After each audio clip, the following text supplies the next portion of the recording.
તો ખેડૂત મિત્રો, આ વિડીયોમાં જણાવેલી માહિતી તો તમારે ખાસ કરીને જાણવી જોઈએ કે કોઈ પણ ખેડૂત ખાતેદાર વ્યક્તિ છે, તેમના નામે ખેતીની જમીન ચાલે છે, તો તે વ્યક્તિને તેમના તમામ પુત્રોમાંથી કોઈ એક પુત્ર સાથે સારા સંબંધ નથી।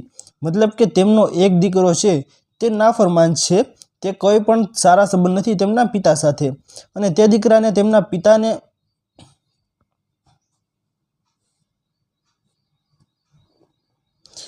અને તે પિતાને પોતાની ખેતીની જમીનોમાં તે પુત્રને હક્કો આપવા નથી, તો આના માટે કોઈ રસ્તો છે કે નહીં? તો તેના વિશેની મહત્વપૂર્ણ માહિતી દોસ્તો આપણે આજની આ વિડીયોમાં જાણીએ। તો વિડીયોને શરૂ કરતા પહેલાં દોસ્તો હું આપ સૌને જણાવી દઉં કે જો આપ સૌ અમારી ચેનલ ખેડૂત ઓનલાઈન પોઈન્ટ પર નવા છો તો ફટાફટ અમારી ચેનલને સબસ્ક્રાઈબ કરી લો, જેના લીધે આવી જ મહત્વપૂર્ણ માહિતી આપ સૌને આ ચેનલના માધ્યમથી મળતી રહે। તો ચાલો દોસ્તો આજની આ વિડીયોને શરૂ કરીએ।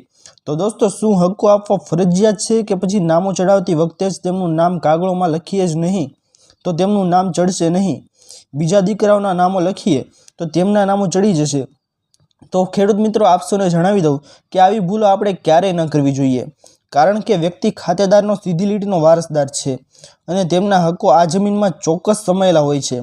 તેથી જો તેના અન્ય વારસદારોના નામો ચડાવો તો આપે 7/12માં તે વ્યક્તિનું નામ પણ ચડાવવું જ પડશે। અને દોસ્તો, હું આપ સૌને જણાવી દઉં કે જો આપ તેનું નામ નહીં ચડાવો અને તે વસ્તુ તે વ્યક્તિને ખબર પડશે, એટલે કે તે પુત્રને ખબર પડશે કે મારું નામ ચડાવ્યું નથી 7/12ની અંદર, મારા ભાઈઓ બહેનોના નામો ચડાવી દીધા છે, તો તે વ્યક્તિ સામાન્યમાં સામાન્ય અરજી આપશે મામલતદારની અંદર, તો તમારી જમીન છે તે મૂળ સ્થિતિએ આવી જશે અને પછી તમારે કેટલો ખર્ચો થાય તેની કોઈ સીમા નથી।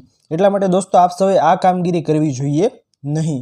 નામો ચડાવો તો બધાને ચડાવવાના અને ન ચડાવો તો કોઈ પણ વ્યક્તિનું નામ ચડાવવાનું નહીં। હવે આગળ દોસ્તો હું આપ સૌની પ્રોબ્લેમનું સોલ્યુશન લાવી દઉં કે ભાઈ હવે વાત કરીએ તો દીકરાને હક્કો આપવા નથી તો આપણે શું કરી શકીએ? તો આના માટે આપણી પાસે દોસ્તો રસ્તો છે વિલલેખ, યાને કે વસિયતનામું બનાવી શકીએ।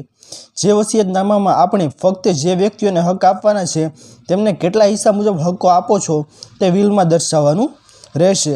અને દોસ્તો, જેને હક્કો આપવાના નથી તેના માટે સ્પષ્ટ રીતે દર્શાવવાનું રહેશે કે અત્યારે કે ભવિષ્યમાં આ વ્યક્તિનો આ જમીનની અંદર, મકાનની અંદર, મિલકત, દુકાન, જે કાંઈ પણ મિલકત હોય XYZ, તેની પર કોઈ પણ પ્રકારનો હક, હિસ્સો, કબજો તેનો રહેતો નથી। ભવિષ્યમાં તે વ્યક્તિએ કે તેમના વંશવાલી વારસોએ આ બાબતે કોઈ પણ પ્રકારના વાંધા તકરાર ઉપાડવાના નથી। તો આવી રીતનો ઉલ્લેખ દોસ્તો તમે વિલલેખની અંદર કરી શકો છો। જો તમારે તે વ્યક્તિનું નામ રાખવાનું જ નથી તો તમે વસિયતનામું બનાવી શકો છો।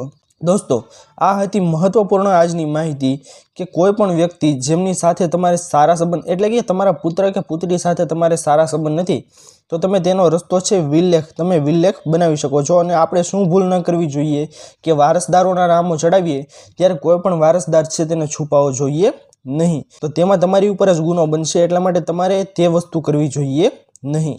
આશા કરું છું ખેડૂત મિત્રો કે આપ સૌને આજનો આ મહત્વનો વિડીયો પસંદ આવ્યો હશે। જો પસંદ આવ્યો હોય તો અમારી ચેનલ ખેડૂત ઓનલાઈન પોઈન્ટને સબસ્ક્રાઈબ કરવાનું ભૂલતા નહીં। ચેનલ પર નવા આવ્યા હો તો અમારી ચેનલને સબસ્ક્રાઈબ કરી અને બાજુમાં આપેલા બેલ આઇકનને પણ પ્રેસ કરી દેજો, જેના લીધે આવી જ મહત્વપૂર્ણ માહિતી આપ સૌને આ ચેનલના માધ્યમથી મળતી રહે। તો દોસ્તો, મળીએ હવે પછીના વિડીયોમાં, ત્યાર સુધી જય હિન્દ અને વંદે માતરમ।